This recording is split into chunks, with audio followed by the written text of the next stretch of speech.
व्याख्यामुद्रां करसरसिजैः पुस्तकं शङ्खचक्रे बिभ्रद्भिन्नस्फटिकरुचिरे पुण्डरीके निषण्णः अम्लानश्रीरमृतविशदैरंशभिप्लावयन् मामाविर्भूयादनगमहिमा मानसे वागधीशः नमस्ते प्राणेश प्रणतविभवाय वनिमगाः नमः स्वामिन् रामप्रियतमनमन् गुरुगुण नमस्तुभ्यं भीमप्रवरदमकृष्णेष्ट भगवन् नमः श्रीमन्मध्वप्रदिश सुदर्शन्नो जय जय श्रीगुरुभ्यो नमः नारायणं स्वरगुरुं जगदेकनाथं भक्तप्रियं सकललोकनमस्कृतं च त्रैगुण्यवर्जितमजं विभुमाद्यमीशं वन्दे भवग्रम् अमरासुरसिद्धवन्द्यं नारायणं नमस्कृत्य नरं चैव नरोत्तमं देवीं सरस्वतीं व्यासं ततो जयमुदीरये. ವೇದವ್ಯಾಸುರ ಮಹಾಭಾರತದ ಚಿಂತಕರಿಗೆ ವಂದನೆಗಳು. ಆಶ್ರಮವಾಸಿಕ ಪರ್ವದ 15ನೆಯ ಪ್ರವಚನವಿದು. ವಿದುರ ಧರ್ಮರಾಜನೆಯಲ್ಲಿಗೆ ಬಂದು ಧೃತರಾಷ್ಟ್ರ ಹೊರಡಲಿರುವಾಗ ಎಲ್ಲರಿಗೂ ಶ್ರಾದ್ದ ಮಾಡುತ್ತಾನೆ ಅಂತ ಹೇಳಿ ಸಂಪತ್ತಿನ ಬಗ್ಗೆ ಕೇಳಲು ಬಂದಿದ್ದಾನೆ. ಕೇಳಿದ್ದಾನೆ. ಭೀಮಸೇನ ನಿಷ್ಠುರವಾದ ಧರ್ಮದಲ್ಲಿ ನೆಲೆಗೊಂಡಿದ್ದಾನಲ್ಲ, ಹಾಗಾಗಿ ಧರ್ಮರಾಜ ಆತನನ್ನು ಸುಮ್ಮನಾಗುವಂತ ಗದರಿಸಿದ್ದಾನೆ. ಮತ್ತು ವಿದುರನಲ್ಲಿ ಹೇಳುತ್ತಾನೆ, ನೋಡು, ಅಂದ್ರೆ ಮಾತುಕತೆ ಆದಾಗಲ್ಲಿ ಇಲ್ಲಿ ನಾವೊಂದು ವಿಷಯವನ್ನು ಗಮನಿಸಬೇಕು. ಮುಂದೆ ಧರ್ಮರಾಜನ ಪದ್ಧತಿಯಲ್ಲಿ ಅದನ್ನು ಗಮನಿಸಲಿಕ್ಕೆ ಬರುತ್ತೆ, ಅದನ್ನು ನಾನು ಮೊದಲೇ ಹೇಳಿಬಿಡುತ್ತೆ. ಇದನ್ನು ಆಚಾರ್ಯ ಮಥುರು ನಮ್ಮ ಮುಂದೆ ಇಟ್ಟಿದ್ದಾರೆ ವಿಷಯ. ಒಂದ್ಸರ್ತಿ ಒಬ್ಬ ಬ್ರಾಹ್ಮಣ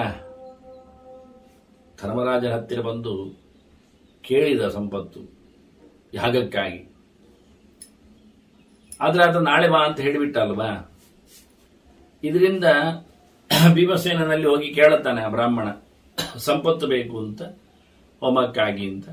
ಆಗ ಭೀಮಸೇನ ತನ್ನ ಕೈಯ ಕಡಗವನ್ನೇ ಕೊಟ್ಟು ಬಿಡ್ತಾನೆ ಅವನಿಗೆ, ಭೂಷಣವನ್ನೇ. ಮತ್ತೆ ಧರ್ಮರಾಜನಿಗೆ ತಿಳಿಯುವಂತೆ ಬೇರೆ ತಾಡನಾದಿಗಳನ್ನೆಲ್ಲ ಮಾಡಿಸಿ, ಧರ್ಮರಾಜ ಏನು ಆ ಕಾಲದಲ್ಲೆಲ್ಲ ಈ ಗೋಜಿ ಕೇಳುತ್ತೆ ಅಂತ ತಿಳಿದು ಬಂದಾಗ ಅದು ಹರ್ಷೋತ್ಸವ, ಖುಷಿಯಾಗಿದೆ. ಭೀಮಸೇನ ಖುಷಿಯಾದದ್ದನ್ನು ನಡೆಸಿದ್ದು, ಹಾಗೆ ಬಾರಿಸಿದ್ದು ಅಂತ ತಿಳಿಸಿದಾಗ ಏನು ಖುಷಿ ಅಂತ ಭೀಮಸೇನ ಕೇಳುತ್ತಾನೆ. ನಮ್ಮಣ್ಣ ನಾಳೆವರೆಗೆ ಬದುಕ್ತಾನೆ ಎನ್ನುವ ಭವಿಷ್ಯ ನಮಗೆ ಸಿಕ್ಕಿತು, ಅದು ಹೇಗೆ ಅಂದ್ರೆ ಹೀಗೆ ಅಂತ ಅವನ ಘಟನೆಯನ್ನು ತಿಳಿಸ್ತಾನೆ. ಇದರಿಂದ ಧರ್ಮರಾಜ ಎಚ್ಚರನಾಗಿ ಆದಷ್ಟು ಧರ್ಮಕರ್ಮವನ್ನು ಮಾಡಲಿಕ್ಕೆ ಬೇಗ ಶುರು ಮಾಡ್ತಾನೆ. ರಾಮ ಈ ವಿಷಯದಲ್ಲಿ ಭಾರತದಲ್ಲಿ ಸಿಗುವುದಿಲ್ಲ, ಆದರೂ ಈ ಸಂಗತಿ ಸೂಕ್ಷ್ಮವಾದರೂ ಹುಡುಕುವುದು ಕಷ್ಟ ಅನಿಸಿದ್ರು ಎಲ್ಲೋ ಬಿದ್ದು ಹೋಗಿರಬಹುದು ಗೆರೆಗಳು, ಇಲ್ಲಿ ಹಿಂದೆ ಮುಂದೆಲ್ಲ ಆದ ಹಾಗೆ. ಪುರಾಣಾಂತರಗಳಲ್ಲಿ ಬರತಕ್ಕ ಕಥೆ ಅಂತ ಹೇಳಿಕೊಂಡು ಇದನ್ನು ಗಮನಿಸಿದವರು ಇದ್ದಾರೆ, ಗುರುತಿಸುತ್ತಾರೆ. ಆದರೆ ಅಲ್ಲಿಯೂ ಸಸೂತ್ರ ಸಿಗುವುದಿಲ್ಲ. ಗೆರೆಗಳನ್ನು ಇವರು ಎತ್ತಿಕೊಂಡದ್ದು ಹೇಳಬೇಕು. ಅದರಲ್ಲಿ ಇವರು ಹೇಳ್ತಾರೆ ಮುಂದೆ ಏನು ಅಂದ್ರೆ, ಅದು ದೇವರೇ ಬಂದದ್ದು ಪರೀಕ್ಷೆ ಮಾಡಲಿಕ್ಕೆ ಅಂತ. ಕೊನೆಗೆ ಅದು ಕೃಷ್ಣನೇ ಆಗಿ ಬಿಡುತ್ತಾನಲ್ಲಿ. ಧರ್ಮರಾಜ ಅದರಿಂದ ಗಾಬರಿ ಆಗ್ತಾರೆ. ಹೀಗೆಲ್ಲ ಮುಂದುವರಿತದೆ. ಒಂದೊಮ್ಮೆ ಕೃಷ್ಣನೇ ಪರೀಕ್ಷೆ ಮಾಡುವಂತಾಗಿದ್ದರೆ ಆಚಾರ್ಯ ಮತ್ತು ಹಾಗೆ ಹೇಳಿಕೊಂಡು ಹೋಗ್ತಿದ್ರು. ಆದ್ರೆ ಇದು ನಡೆದ ಘಟನೆಗೆ ಇವರು ಯಾರೋ ಮತ್ತೆ ಅದಕ್ಕೆ ಬಣ್ಣ ಹಚ್ಚಲಿಕ್ಕೆ ಶುರು ಮಾಡಿದ್ದಾರೆ. ಅದರಿಂದ ತಪ್ಪಾಗಿ ಹೋಗಿದೆ. ಈಗಾಗಲೇ ಕೃಷ್ಣವನಿಗೆ ಬೇಕಾದಷ್ಟು ಬೋಧನೆಯನ್ನು ಕೊಟ್ಟಿದ್ದಾನೆ. ಒಳ್ಳೆ ಧರ್ಮದ ಮೇಲೆ ಅವನಿಗೆ ಆಸಕ್ತಿ ಇದೆ.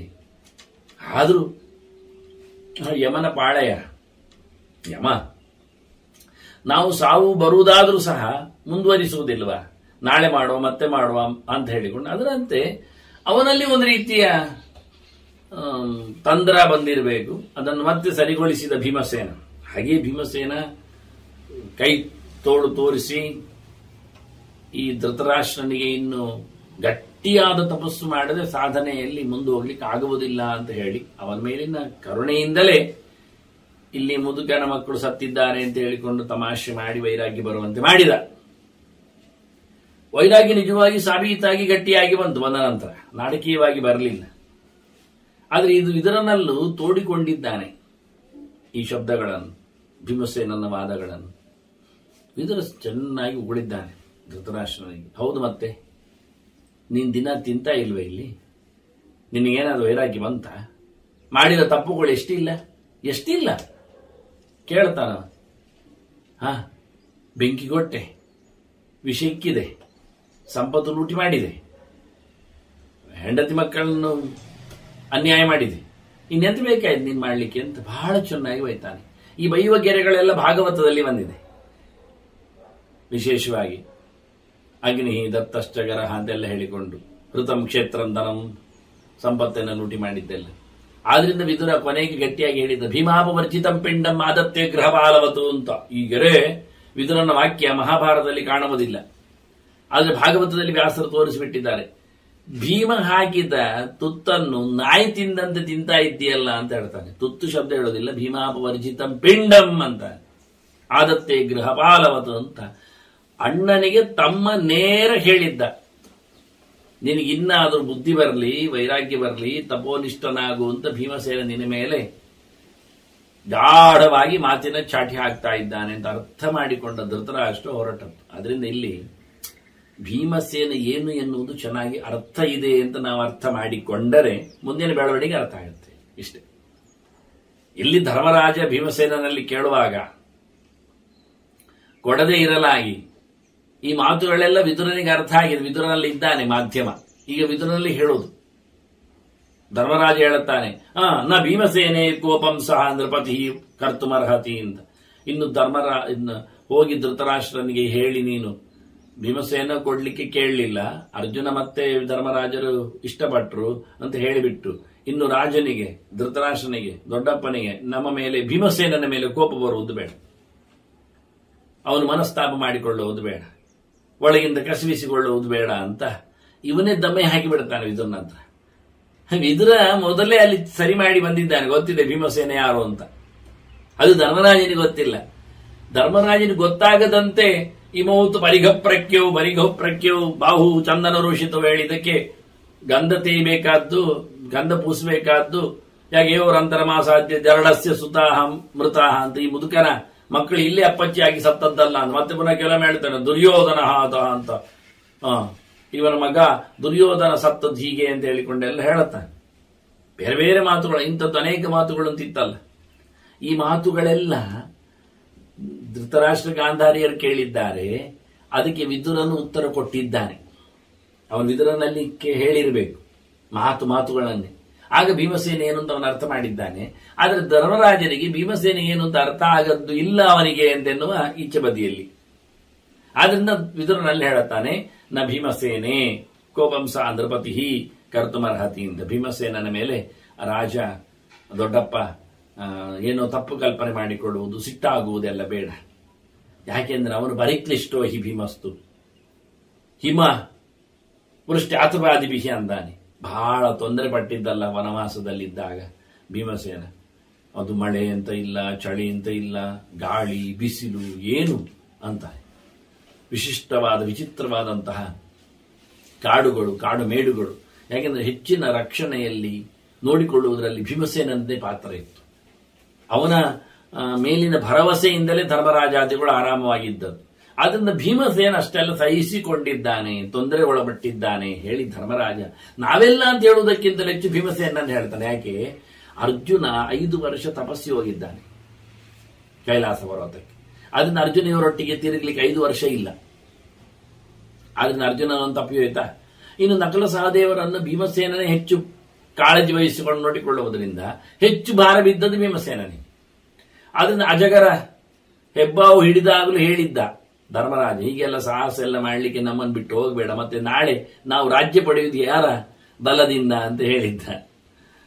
ಹೀಗೆ ಅನೇಕ ವಿಷಯಗಳಲ್ಲಿ ಇವನು ಜಟಾಸುರ, ದ್ರೌಪದಿ ಪಾಂಡವರನ್ನೆಲ್ಲ ಹೊತ್ಕೊಂಡು ಹೋಗ್ಲಿಕ್ಕೆ ಹೊರಟಾಗೆಲ್ಲ ಅಲ್ಲಿಯೂ ತಪ್ಪಿಸ್ಲಿಕ್ಕೆ ಬಂದದ್ದು ಭೀಮಸೇನನೇ ಅವನೊಬ್ಬನನ್ನು.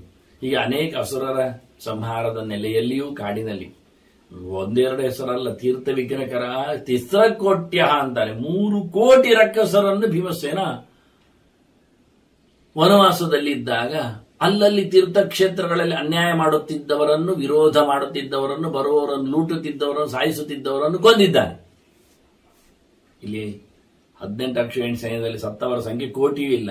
ಆನೆ ಕುದುರೆಯಲ್ಲಿ ಸೇರಿಸಿಕೊಂಡ್ರು ಒಂದು ಲೆಕ್ಕಾಚಾರ ಮಾಡಿದ್ರೆ, 2 ಕಡೆ ಲೆಕ್ಕ ಹಾಕಿದ್ರೆ. ಇವ 3 ಕೋಟಿ ರಕ್ಕಸರನ್ನು ಕೊಂದು ಬಂದಿದ್ದಾನೆ ಭೀಮಸೇನ ಬರುವಾಗ. ಭೀಮಸೇನನಿಗೇನು ಕೃಷ್ಣ ಸಂಧಾನ ಕೊರಟಾಗ ಭೀಮಸೇನ ಹೇಳ್ತಾನೆ, ಸಂಧಾನ ಆಗಲಿ ಸಂಗ್ರಾಮ ಬೇಡ ಅಂತ. ಹಾಗೆ ಎಲ್ಲರೂ ತಿಳ್ಕೊಂಡ್ರು. 12 ವರ್ಷ ಭೀಮಸೇನನಿಗೆ ಪ್ರಾಕ್ಟೀಸ್ ಇಲ್ಲ ಆಗಿದೆ ಅಲ್ಲ, ಅದರಿಂದ ಅವನೀಗ ಕಸುವು ಕೆಳಗಿಳಿದಿದೆ, ತಿನ್ಲಿಕ್ಕೂ ಸಿಗಲಿಲ್ಲ ಕಾಡಿನಲ್ಲಿ. ಹೊರಡುವಾಗ 60 ಆಚೆ ಆಗಿತ್ತು, ಬರುವಾಗ 70 ಈಚೆ ಆಗಿದೆ. ಈಗ ಇನ್ನೆಂತ ಮುದುಕ ಅಂತ ಈಗಾಗಲೇ ಯಾರೋ ಒಬ್ರು ಲೆಕ್ಕ ಹೇಳಿದ್ರು. ಮತ್ತೆ ಭಾರತ ಅಂದ್ರೆ ಅಲ್ಲ, ವರ್ಷಗಟ್ಟಲೆ ಅಂದ್ರೆ 1000 ವರ್ಷಗಳ ರಾಜ್ಯಭಾರ ಎಲ್ಲ ಮಾಡುದು ಅಂದ್ರೆ ಅದೆಲ್ಲ 30 ದಿನಕ್ಕೆಲ್ಲ ಅವರಿಗೆ 1 ವರ್ಷ ಲೆಕ್ಕ ಅಂತ. ಅಂದ್ರೆ ಸಮಾಮಾಸಾಹ ಅಂತ ಅವನೇ ನನಗೆ ಪ್ರಮಾಣ ಹೇಳಲಿಲ್ಲ, ನಾನೇ ಹೇಳಿದ್ದಷ್ಟೇ. ಮಾಸಾಹ ಸಮಾವೈ ಮಾಸಾಹ ಅಂತ ಹೇಳಿಕೊಂಡು, ಸಮ ಅಂದ್ರೆ ವರ್ಷ ಅಂತ ಅರ್ಥ, ಮಾಸ ಅಂದ್ರೆ ತಿಂಗಳು ಅಂತ ಅರ್ಥ. ಸಮಾಮಾಸ ಅಂತ ಉಲ್ಟಾ ಪಲ್ಟಾ ಅಕ್ಷರಗಳಲ್ಲಿ. 1 ಸಮ ಅಂದ್ರೆ 1 ಮಾಸ, ಅಕ್ಷರಗಳನ್ನು ತಿರುಗಿಸಿ ಹೇಳೋದು. 1 ವರ್ಷ ಅಂದ್ರೆ 1 ತಿಂಗಳು ಒಂದು ಲೆಕ್ಕ. ಹಾಗಾಗಿ ವರ್ಷಗಟ್ಟಲೆ 1000 ವರ್ಷಗಟ್ಟಲೆ ಅವರು ಇದು ರಾಜ್ಯಭಾರ ಮಾಡಿದ್ರೆ ಹೇಳಿದ್ರೆ ತಿಂಗಳುಗಟ್ಟಲೆ ಅಂತ ಅರ್ಥ ಮಾಡಿಬಿಡುವುದು ಅಂತ. ಇವರ ತಲೆ ಅಂದ್ರೆ ಭಾರಿ ಮುಂದುವರಿತದೆ. ಯಾರಿಗೆ ಅವರಿಗೆ ಉತ್ತರ ಕೊಡೋದು ಮುಖ್ಯ ಅಲ್ಲ ನಾವಿಲ್ಲಿ ವಿಶೇಷವಾಗಿ. ಹಾಗಾಗಿ ಭೀಮಸೇನ ಈಗ 70 ಹತ್ತಿರದಲ್ಲಿದ್ದಾನೆ ಅಂದ್ರೆ ಇನ್ನು ಮುದುಕನಾದಂತ ತಿಳ್ಕೊಂಡ್ರಿ ಇವರು. ಭೀಷ್ಮ ಎಷ್ಟರವ ಹೋರಾಟ ಮಾಡೋದು ಗೊತ್ತಾ ಅವರಿಗೆ? ಭೀಷ್ಮ ಬಾಲ್ಯಕ ಎಲ್ಲ 30 ಹತ್ತಿರದಲ್ಲಿ ಲೆಕ್ಕಾಚಾರ ಸಮಾಹ ಅಂತ ಹೇಳೋದ ನೀವು. ಅವನು ಕಲ್ತದ್ದು 100 ಗಟ್ಟಲೆ ವರ್ಷ ಎಲ್ಲ. ಪರಶುರಾಮ ಯಾವ ಯುಗದವಂತೆ? ಎಲ್ಲ ಸಮ ಮಾಡ್ತಾ ಕೂತ್ಕೊಳ್ತೀರ ನೀವು. ಅರ್ಥ ಆಗದವರೆಲ್ಲ ನಿಮಗೆ. ಕಾಲದ ಗಣನೆ ಗೊತ್ತಿಲ್ಲ, ಆಯವ್ಯಯಗಳ ಚಿಂತನೆ ಗೊತ್ತಿಲ್ಲ ನಿಮಗೆ. ಅಂಬೆ ಯಾವತ್ತು ಇರುವುದು, ಭೀಷ್ಮ ಯಾವತ್ತು ಅಂಬೆ ಜೊತೆಯಲ್ಲಿ ಗಲಾಟೆ ಮಾಡಿದ್ದು, ಅಂಬೆ ಮತ್ತೆ ಶಿಖಂಡಿಯಾಗಿ ಹುಟ್ಟಿದ್ದೆ. ಆವಾಗ ಶಿಖಂಡಿ ದೃಷ್ಟದ್ಯುಮ್ನ ಜೊತೆ ನಿಂತದ್ದು ಹೇಗೆ? ಈ ಯುದ್ಧಗಳ ಕಥೆ ಏನು? ಹಾಗಾದ್ರೆ ಭೀಷ್ಮೆಯಲ್ಲಿ ಶಿಖಂಡಿಯಲ್ಲಿ ಅವನಿಗೆ 30ರಿಂದ ಭಾಗಿಸುವುದು, ಇವನಿಗೆ ಅಂತ ಮಾಡುದು 30ರಿಂದ ಗುಣಿಸುವುದ? ಏಕ ಪ್ರಕಾರದಲ್ಲೇ ಉಂಟು. ಅಂಬೆಯ ಗಲಾಟೆ ಆಗಿ ಶಿಖಂಡಿ ಗಲಾಟೆ ಆಗಿ 2 ಜನ್ಮಗಳ ಒಟ್ಟೊಟ್ಟಿಗೆ ಕಾಣ್ತಾ ಇದ್ದಾರೆ, ನಾವು ನೋಡ್ತಾ ಇದ್ದೇವೆ ಇವಿಬ್ಬರನ್ನು. ಇದರಲ್ಲಿ ಭೀಷ್ಮರೊಟ್ಟಿಗೆ ಪರಶುರಾಮ ಇದ್ದಾನೆ. ಪರಶುರಾಮ ಅವನ ಗುರು. ಮತ್ತಲ್ಲಿ ದ್ರೋಣ, ಇತ್ತ ಕೃಪ, ಇತ್ತ ಬಾಲ್ಯೀಕ ಇದ್ದ. ಬಾಲ್ಯೀಕ, ಸೋಮದತ್ತ, ಭೂರಿಶ್ರವತ್ಸಲ. ಅಯ್ಯೋ, ಬಾಲ್ಯೀಕ ಯಾರು? ಶಂತವಿನ ಸಮಯದವ. ಶಂತನು ಭೀಷ್ಮನ ಅಪ್ಪ. ಅಪ್ಪರಪ್ಪರ ಕಾಲದವರೆಲ್ಲ ಭೀಷ್ಮನ ದೊಡ್ಡಪ್ಪಾದಿಗಳೆಲ್ಲ ಅಲ್ಲಿದ್ದಾರೆ. ಈಗ ಅರ್ಥ ಆಗದ ಸಂಗತಿ ಮಾತಾಡಿ ಪ್ರಯೋಜನ ಇಲ್ಲ. ಹಾಗಾಗಿ ಅವರಿಗೆಲ್ಲ ಕಾಲ ಇದೆ. ಆದ್ರಿಂದ ಭೀಮಸೇನೆಯನ್ನು ಮುದುಕ ಅಲ್ಲ. ಧೃತರಾಷ್ಟ್ರನೇ ಆಗ 100 ಆದ್ರೂ ನೋಡಿ ಭೀಮಸೇನನ ಪ್ರತಿಮೆಯನ್ನು ಹುಡಿ ಮಾಡಿ ಹೇಗೆ ಮಾಡಿದ ನಿಮಗೆ ಗೊತ್ತುಂಟು ಕಥೆ ಹೇಗಿದೆ ಅಂತ. ಅಂದ್ರೆ ಭೀಮನ ಪೌರುಷಕ್ಕೇನು ಆಗಲಿಲ್ಲ, ಆದ್ರೆ ಹೇಳೋದವ್ರಿ. ಅವನಿಗೆ ರಿಹರ್ಸಲ್ ಇಲ್ಲ, ಅವನಿಗೆ ಪ್ರಾಕ್ಟೀಸ್ ಇಲ್ಲ, 12 ವರ್ಷ ತಿನ್ಲಿಕ್ಕೇನಿಲ್ಲ. ಆದ್ರಿಂದ ಅವನು ಯುದ್ಧ ಬೇಡ ಹೇಳಿದ ಅಂತ. ಯುದ್ಧ ಬೇಡ ಹೇಳಿದ್ದಲ್ಲ, 3 ಕೋಟಿ ಕೊಂದು ಬಂದಿದ್ದಾನೆ. ಲೆಕ್ಕ ಮಾಡಿಕೊಳ್ಳಿ. ಈಗ 12 ವರ್ಷದಲ್ಲಿ ವರ್ಷಕ್ಕೆ ಎಷ್ಟು ಕಡಿಬೇಕು ಅಂತ ಲೆಕ್ಕ ಹಾಕಿ ಎಷ್ಟು ಸಂಹಾರ ಆಗಿದೆ ಅಂತ. ಇದು ತೀರ್ಥ ವಿಗ್ರಹಕಾರರ ಸಂಹಾರ ಹೇಳಿದ್ದು. ಇನ್ನಲ್ಲಿ ಕುಬೇರನ ಗಲಾಟೆಯಲ್ಲಿ ಬೇರಷ್ಟು ಸತ್ತಿದೆ. ಅಲ್ಲಿ ಪದ್ಮ ಶಬ್ದ ಎಲ್ಲ ಹಾಕ್ತಾರೆ ಲೆಕ್ಕ ಸತ್ತವರದ್ದು ಯಕ್ಷರ ಬಗ್ಗೆ ಹೇಳುವಾಗ. ಅಂದ್ರೆ ಭೀಮಸೇನೆಯನ್ನು ಸುಮ್ಮನೆ ಇಲ್ಲ ಪೌರುಷದಲ್ಲಿ. ಹಾಗಾಗಿ ಇಲ್ಲಿ ಹೇಳುತ್ತಾನೆ, ಭೀಮಸೇನನಿಗೆ ತೊಂದರೆಯಾಗಿದೆ ಅಂತ ಧರ್ಮರಾಜ ಹೇಳ್ತಾನೆ. ಅವನ ತಲೆಯಲ್ಲಿ ಹಾಗೆ ತೊಂದರೆ ಆಗಿದೆ ಅಂತ. ಮಳೆಯಲ್ಲಿ ತೊಂದರೆ ಆಗಿದೆ, ಚಳಿಯಲ್ಲಿ ತೊಂದರೆ ಆಗಿದೆ, ಬಿಸಿಲಲ್ಲಿ ತೊಂದರೆ ಆಗಿದೆ ಅಂತ. ಆದಿ ಶಬ್ದದಲ್ಲಿ ಬೇಕಾದ್ರೆ ಊಟದಲ್ಲಿ ತೊಂದರೆ ಆಗಿದೆ ನೀನೆಂತ ಹೇಳುವ. ಕಾಡು ಮೇಡುಗಳಲ್ಲಿ ನಡೆದು ತೊಂದರೆ ಆಗಿದೆ ಅಂತ ಹೇಳಬೇಕಿನ್ನು, ಕೈಕಾಲುಗಳಲ್ಲಿ. ನಿಜವಾಗಿ ಏನಿಲ್ಲ. ಇನ್ನೂ ಒಂದು ವಾಕ್ಯ ಹೇಳಿಯ, ಮುಕ್ತಾನ ಪಾಂಡವಾನಾಂಚಿ ಕಿಂಚಿದಂದಂತರೇ ವಹಿ ಅಂತ. ಕಾಡು ಆಡಿಗಳಾಗಿದ್ದಂತಹ ಪಾಂಡವರು ಹೇಗಿದ್ದರು ಕೇಳಿದ್ರೆ ಮುಕ್ತರು ಹೇಗಿರ್ತಾರೆ ಹೇಳಿ ಆಗಿದ್ರು ಅಂತ. ನೋಡಿ, ಮುಕ್ತರು ಹೇಗೆ ಗೋಜಲ್ಲಿ ಇರ್ತಾರೆ, ಆಪ್ತಗಾಮರಾಗಿ, ಏನು ದುಃಖ ಇಲ್ಲದೆ, ಸಂಕಟ ಲೇಷವೇ ಇಲ್ಲದೆ. ಪಾಂಡವರು ಕಾಡಿನಲ್ಲಿ ಹಾಗೆ ಇದ್ರಿ. ಯಾಕೆ ಹೇಳಿದ್ರೆ ಅಕ್ಷಯ ಪಾತ್ರ ಇತ್ತು. ಈಗ ಭೀಮಸೇನ ಎಷ್ಟು ತಿನ್ಬೋದಾ? ಯೋಚನೆ ಮಾಡಿ ನೀವು. ನಮಗೆ ನಾಚಿಕೆ ಆಗತ್ತೆ ಹೇಳಿ ಭೀಮಸೇನೆ ತಿನ್ಲಿಕ್ಕಿಲ್ಲ ಹೇಳುವಂಥದ್ದು. ಅಕ್ಷಯ ಪಾತ್ರ ಅವರ ಕೈಯಲ್ಲಿ ಉಂಟು. ಇನ್ನು ಲೆಕ್ಕ ಕೊಡೋದಾದ್ರೆ 80,000 ಯತಿಗಳು ಚಿನ್ನದ ತಟ್ಟೆಯಲ್ಲಿ ಊಟ ಮಾಡ್ತಿದ್ರು. ಇವೆಲ್ಲ ಹೇಳಲಿಕ್ಕೆ ಹೊರಟ್ರೆ ತಮಾಷೆ ಯಾಕೆ ಕಾಣುತ್ತೆ. ಮತ್ತೆ ಯಾಕೆ ಮೃಗಸ್ವತ್ಮೋದ್ಭವ ಪರ್ವ ಎಲ್ಲ ಬಂದದ್ದು? ಬೇಟೆ ಆಡಬೇಡಿ, ಆಚೆ ಹೋಗಿ ಅಂತ ಹೇಳಿದ್ದು ಪ್ರಾಣಿಗಳೆಲ್ಲ ಕೇಳಿ ಯಾಕೆ? ಇವರು ಸುಮ್ಮನೆ ಬೇಟೆ ಹೋಗ್ತಾ ಇದ್ದದ್ದು ಯಾಕೆಂದ್ರೆ ಆಶ್ರಮವಾಸಿಗಳಿಗೆ ಲಾಭ ಆಗಲಿ ಅಂತ. ಕಾಡು ಪ್ರಾಣಿಗಳು ಋಷಿಗಳನ್ನು ಅಲ್ಲಾಡಿಸುವುದು ಬೇಡ, ನುಂಗುವುದು ಬೇಡ ಹೇಳಿ ಕಾಡು ಬೇಡ, ಇವರಿಗೆ ತರಲಿಕ್ಕೆ ತಿನ್ಲಿಕ್ಕೆ ಬೇಕಾಗಿಲ್ಲ. ಅಕ್ಷಯ ಪಾತ್ರೆ ಉಂಟು, ಅದು ವಿಷಯ ಬೇರೆ. ಏನು ಬೇಯಿಸಿ ಹಾಕಲಿ, ಎಷ್ಟು ಚೂರು ಹಾಕಿದ್ರು ಎಷ್ಟು ಆಗ್ಬೋದು, ಆಗಿದ್ರು ಏನಾದ್ರು ಒಂದು ಹಾಕಿದ್ರೆ ತಾನೆ ಅಂತ ನೀವು ನೆನಪು ಮಾಡಿದ್ರೆ ಒಂದಾದ್ರೂ ಚಪಾತಿ ಮಾಡಿ ಹಾಕಿ ಮತ್ತೆ ಅದು 100 ಗಟ್ಟಲೆ ಆಗ್ತದೆ ಅಂತ ಆಗ್ಲೇಪ್ಪ. ಅದಕ್ಕೆ ಒಂದು ಮೊಲ ಹಿಡಿದು ಹಾಕಿದ್ರು ಸಾಕಾಗುತ್ತೆ ಬಿಡಿ ಮಾಂಸಕ್ಕೆ, ಊಟಕ್ಕೆ. ಇದಲ್ಲ ವಾಸ್ತವವಾಗಿ. ಅದರಿಂದ ಅನೇಕ ಅಂಶಗಳು ಇರ್ಲಿಕ್ಕೆ ಆಗಿರ್ಲಿ. ಸುಮ್ಮನೆ ಹೇಳ್ತಾನೆ ಧರ್ಮರಾಜನಿಗೆ ಗೊತ್ತು ಇದು ಭೀಮಸೇನ. ಆದ್ರೆ ವಿದುರನ ಹತ್ರ ಹೇಳುವ ಹಾಗೆ ಒಂದು ರಾಜನಿಗೆ, ಧೃತರಾಷ್ಟ್ರನಿಗೆ ಒಂದು ಬಾಯಿ ಮುಚ್ಚಲಿಕ್ಕೆ ವಾಕ್ಯ ಬೇಕಲ್ಲ. ಅದಕ್ಕೆ ತುಂಬಾ ಬಳಲಿದ್ದಾನಲ್ಲ, ತೊಂದರೆ ಅನುಭವಿಸಿದ್ದಾನಲ್ಲ, ಅದಕ್ಕೋಸ್ಕರ ಅವನಿಗೆ ಸಿಟ್ಟು ಉಂಟು ಅಂತ ಹೇಳಿ. ಮತ್ತೆ ಅವನಿಗೆ ಎಂತ ಈಗ ಸಂಪತ್ತಲ್ಲ, ಎದ್ದೆದ್ದಿಚ್ಚಸಿ ಯಾವಚ್ಚ ಗೃಹ್ಯತ ಮದ್ಗೃಹಾದಿತಿ.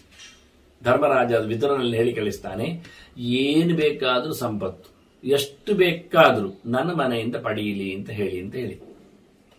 ಭೀಮಸೇನ ಕೋಶದ ಅಧಿಪತಿ, ರಾಜ್ಯ ಆಡಳಿತ ಅವನ ಕೈಯಲ್ಲಿಂಟು. ನಾನು ಧರ್ಮವನ್ನು ನಡೆಸಿಕೊಡುವಲ್ಲಿ ಮಾತ್ರ ನಾನು ವ್ಯವಸ್ಥೆಯಲ್ಲಿ ಇರುವುದು. ಆದ್ರಿಂದ ನನಗೆ ಅದು ಭೀಮಸೇನ ಕೊಟ್ಟಿಲ್ಲ, ಅವನಿಗೆ ಬೇಸರ ಆಗೋದು ಬೇಡ ಅಂದ್ರೆ ನನ್ನದು ಖಾಸಗಿ ಉಂಟಲ್ಲ, ನನ್ನ ಮನೆಯಲ್ಲಿ ಏನು ಬೇಕಾದ್ರೂ ತಗೊಳ್ಳಿ, ಎಷ್ಟು ಬೇಕಾದ್ರೂ ತೆಗೀಲಿ, ಐಟಮ್ಸ್ಗಳಲ್ಲಿ ಏನು ಬೇಕಾದ್ರೂ, ಅದನ್ನು ಕ್ವಾಂಟಿಟಿಯಲ್ಲಿ ಎಷ್ಟು ಬೇಕಾದ್ರು. ಇದು ಎರಡನ್ನು ಧರ್ಮರಾಜ ಹೇಳಿದ. ಅಷ್ಟೇ ಅಲ್ಲದೆ ಅರ್ಜುನಸ್ಯ ಜವೇಶ್ಮನೆ ಅಂತಾನೆ, ನನ್ನ ಮನೆ ಮಾತ್ರ ಅಲ್ಲ, ಅರ್ಜುನನ ಮನೆಯಲ್ಲಿ ಇದ್ದದ್ದು ಸಹ ಏನ್ ಬೇಕಾದ್ರೂ ತಕೊಳ್ಳಿ ಅಂತ ಹೇಳಿದ್ರು. ರಾಜ್ಯಕ್ಕೆ ಸಂಬಂಧಪಟ್ಟದಲ್ಲ, ಅದು ಬರ್ಸವ ಅಂತ ಹೇಳು. ಹೋಗಿ ಧೃತರಾಷ್ಟ್ರನಿಗೆ ಸಂಪತ್ತಿನ ಕೊರತೇನಿಲ್ಲ, ಭೀಮಸೇನನ ಬಗ್ಗೆ ಬೇಸರ ಬೇಡ ಅಂತಿಷ್ಟೇ. ಮತ್ತೆ ರಾಜ ಎಷ್ಟು ಬೇಕಾದ್ರೂ ಒಳ್ಳೆದು. ಅದಾತು ರಾಜ ವಿಪ್ರೇಭ್ಯ ಯಥೇಷ್ಟಂ ಕ್ರಿಯತಾಮೇಯಂ ವ್ಯಯ, ಹೇಗೆ ಬೇಕಾದ್ರೂ ಖರ್ಚು ಮಾಡಲಿ, ಎಷ್ಟು ಬೇಕಾದ್ರೂ ಬ್ರಾಹ್ಮಣರಿಗೆ ವಿಪ್ರರಿಗೆ ದಾನ ಮಾಡಲಿ. ನೋಡಿ, ಈ ದಾನ ಮಾಡಲಿ ಎಷ್ಟು ಬೇಕಾದ್ರೂ ಅಷ್ಟು ಹೇಳುವಂತ ವಾಕ್ಯ ಬರಲಿಕ್ಕೆ ಕಾರಣ ಒಂದು ಇನ್ಸಿಡೆಂಟ್ ನಡೆದಿದೆ ಅಂತ ಅದಕ್ಕೆ ನಾನು ಹೇಳಿದೆ.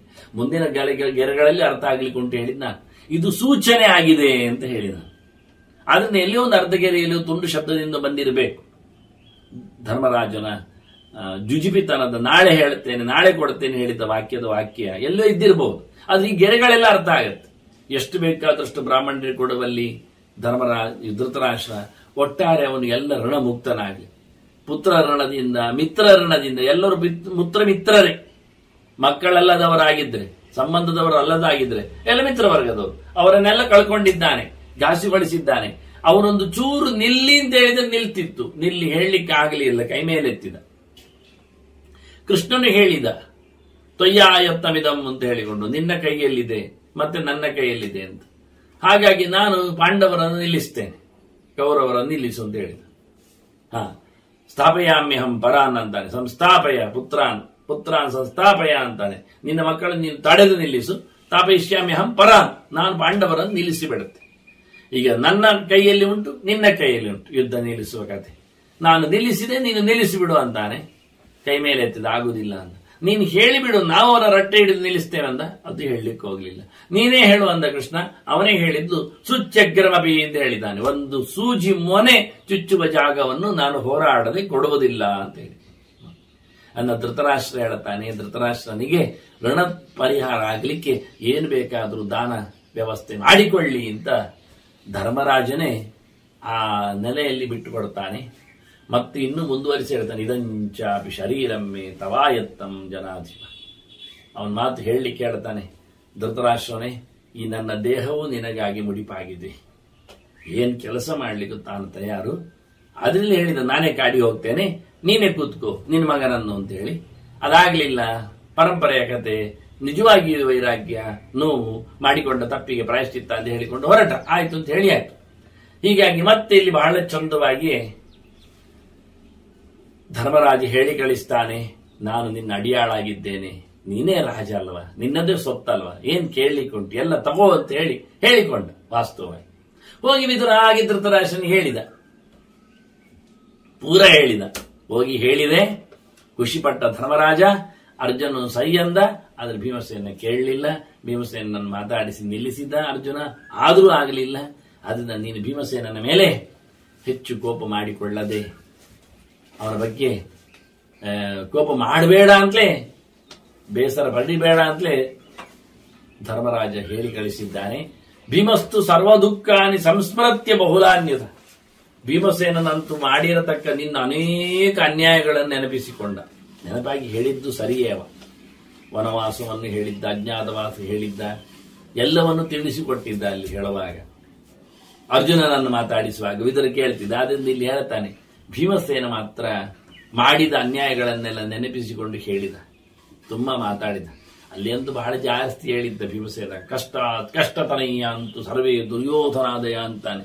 ಹಾಳಾಗಿ ಹೋಗ್ಲಿ ದುರ್ಯೋಧನಾದಿಗಳು, ಭಾರೀ ಕಷ್ಟವನ್ನು, ತೊಂದರೆಯನ್ನು, ದುಃಖವನ್ನು ಅನುಭವಿಸಿಕೊಳ್ಳಿ, ಅದೊಂದು ಅಂಧಂತಮಸ್ಯು ಹೋಗ್ಲಿ ಅಂತ ಹೇಳುವ ಅಭಿಪ್ರಾಯ.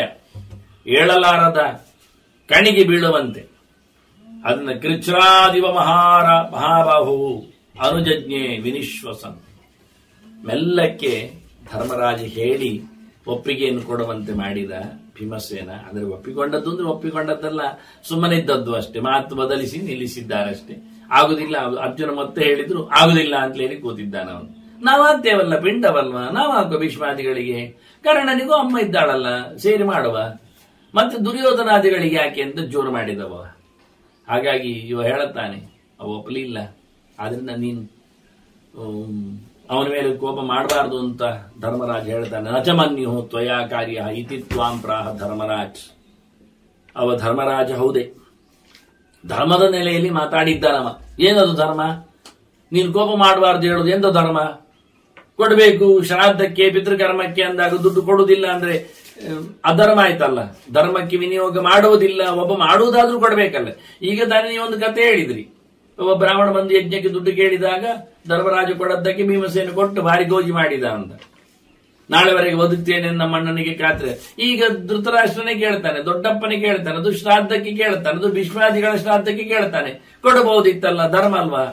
ಅದಕ್ಕೆ ಭೀಮಸೇನ ಹೇಳ್ತಾನೆ, ಶಾರದಾದಿಗಳು ನಿಲ್ಲುವುದಿಲ್ಲ, ನಾವು ಮಾಡ್ತೇವೆ.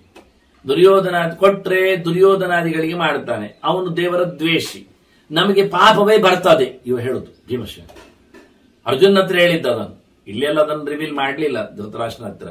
ಭೀಮಸೇನ ವಾದ ಮಾಡಿದ್ದಾನೆ, ಒಂದೊಮ್ಮೆ ನಾವು ಕೊಟ್ರೆ ಭೀಷ್ಮಾದಿಗಳಿಗೆ ನಾವು ಮಾಡ್ತೇವಲ್ವಾ, ಕರ್ಣಾದಿಗಳು ನಾವು ಮಾಡ್ತೇವಲ್ವಾ, ಬೇಡದಿದ್ದವರಿಗೆ ಮಾಡ್ಲಿಕ್ಕೆ ನಾವು ಕೊಟ್ಟಾಗ ಆಗತ್ತಲ್ಲ ದುಡ್ಡು, ಅದನ್ನ ಇನ್ನೊಬ್ಬರಿಗೆ ಮಾಡೋ ಮೂಲಕ ಅಧರ್ಮ ನಮಗೆ ಬರುವುದಿಲ್ವಾ? ದೇವರ ವಿರುದ್ಧದವರಿಗೆ ಮಾಡಿದ್ರೆ ಅವರಿಗೆ ಸದ್ಗತಿ ಯಾವುದು ಬೇಡ ಅಂತ.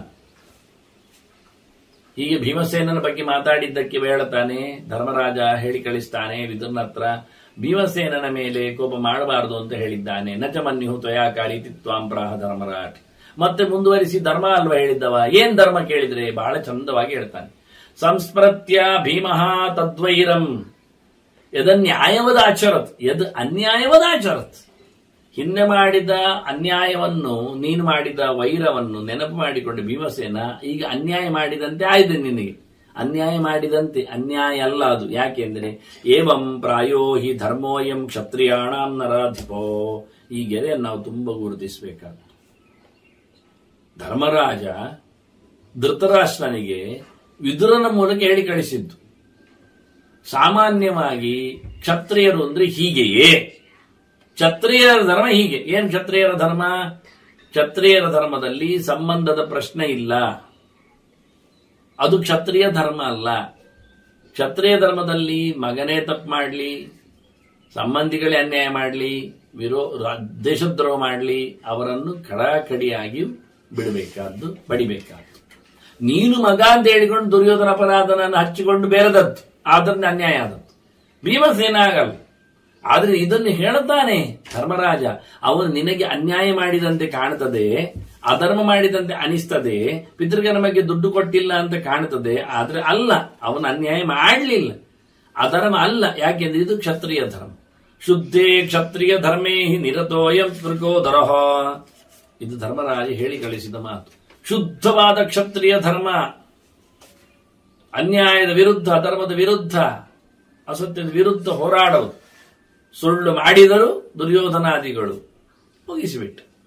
ಅದ್ರ ಅಂತವರಿಗೆ ಯಾವ ಕಾಲದಲ್ಲಿಯೂ ಭಗವಂತನ ದ್ವೇಷಿಗಳಿಗೆ ಕೃಷ್ಣನನ್ನು ಪಣಕ್ಕಿಡು ಅಂತ ಕೇಳಿದವ. ಅದನ್ನೇ ನಿನ್ನೆ ಅವನು ಹೇಳಿದ್ದು, ಕಿಂಜಿತಂ ಕಿಂಜಿತಂ ಇತ್ಯುತ ಅಂತ. ಧೃತರಾಷ್ಟ್ರ ಕೇಳುತ್ತಿದ್ದ ವಿದುರನ ಹತ್ರ, ಗೆದ್ದು ಅಪ್ಪ ನಾವು.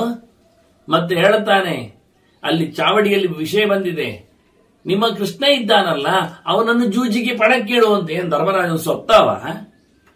ಅವ್ರು ಮೂದಲಿಸುವ ರೀತಿ ನೋಡಿ. ದ್ರೌಪದಿಯನ್ನು ಬಣ್ಣಿಸಿ ಮಾತಾಡಿಸಿದ್ದಾರೆ. ಎಲ್ಲಂತರೂ ಅಲ್ಲಿ ಪಾರು ಮಾಡುವವಳು ನಿಮ್ಮ ಮಡದಿ ದ್ರೌಪದಿ ಅವಳ ಚಾನ್ಸಿನಿಂದ ಅದು ನೀವು ಗೆಲ್ಲಿಕ್ಕೆ ಬರ್ತದೆ, ಇಡಿಯಪ್ಪ ಅವಳನ್ನು ಅಂತ ಹೇಳಿಕೊಂಡು ಇವ ಬಣ್ಣಿಸಿ ಇಡುತ್ತಾನೆ. ಬಹಳ ಚೆನ್ನಾಗಿದ್ದಾಳೆ, ತುಂಬಾ ಯೌವನೆ ಇದ್ದಾಳೆ, ಅಂತಹ ದ್ರೌಪದಿಯನ್ನಿಟ್ಟು ಆಡುತ್ತೇನೆ, ನೀವು ಬಣ್ಣಿಸಿ ಇಡ್ತಾನೆ. ಮತ್ತೆ ಈ ಜೂಜುಗಟ್ಟೆಯಲ್ಲಿ ಹುಡುಗಿಯರನ್ನು ಮಾತಾಡಿಸಿಕೊಂಡಾಗೆ ಹೆಂಡತಿಯ ಬಗ್ಗೆ ಹೇಳಿಕೊಂಡು ಧರ್ಮರಾಜು ಎಷ್ಟು ನೋಡಿ. ಆದ್ರಿಂದ ಆ ಹೊತ್ತಿನಲ್ಲಿ ಅವನಿಗೆ ದುರ್ಯೋಧನನ ಪ್ರಭಾವ ಅಂದ್ರೆ ಕಲಿಯ ಆವೇಶ ಆಗಿ ಹೋಗಿದೆ. ಕಾಯಿ ಮುಟ್ಟುವ ನೆಲೆಯಲ್ಲಿ, ಕಾಯಿ ಹತ್ತಿರ ಕೂತಲ್ಲಿ, ಕಾಯಿ ಕರೆದದಲ್ಲಿ ಯಾವಾಗ ಪ್ರತಿಜ್ಞೆ ಮಾಡಿದ್ದಾನೆ ಆಗ್ಲೇ ಆಗಿದೆ ಧರ್ಮರಾಜನ ಮೇಲೆ ಅಟ್ಯಾಕ್. ಇಲ್ಲ ಅಂತ ಪರ್ಕಟ್ ಪ್ರತಿಜ್ಞೆ ಮಾಡ್ತಾನಲ್ಲ, ಕರೆದಾಗ ಹೋಗುವುದಿಲ್ಲ, ಹೋಗದೆ ಇರುವುದಿಲ್ಲ ಹೇಳಿ. ಇದೆಂತದದು?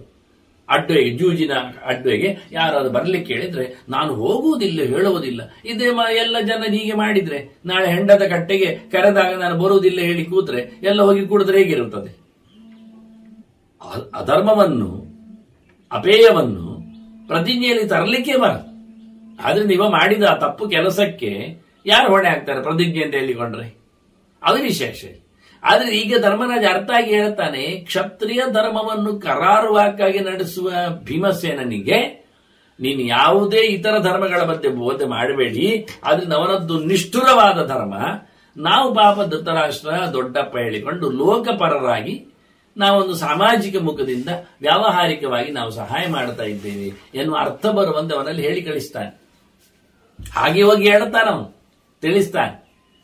ಮತ್ತೆ ವಿದುರ ಹೇಳ್ತಾನೆ, ನನ್ನ ಹತ್ರ ಹೇಳಿದ್ದಾನೆ ಧರ್ಮರಾಜ ಬೇಕಾದಷ್ಟು ದಾನದ ವ್ಯವಸ್ಥೆ, ಹಾಗೆ ಅನ್ನದಾನಾದಿಗಳ ಊಟದ ಕತೆ, ಮತ್ತೆ ಬರುವವರು ಇರುವವರ ವ್ಯವಸ್ಥೆ ಇದ್ದದ್ದನ್ನ ಮಾಡಲಿಕ್ಕೆ ನನ್ನ ಹತ್ರವೇ ಹೇಳಿದ್ದಾನೆ.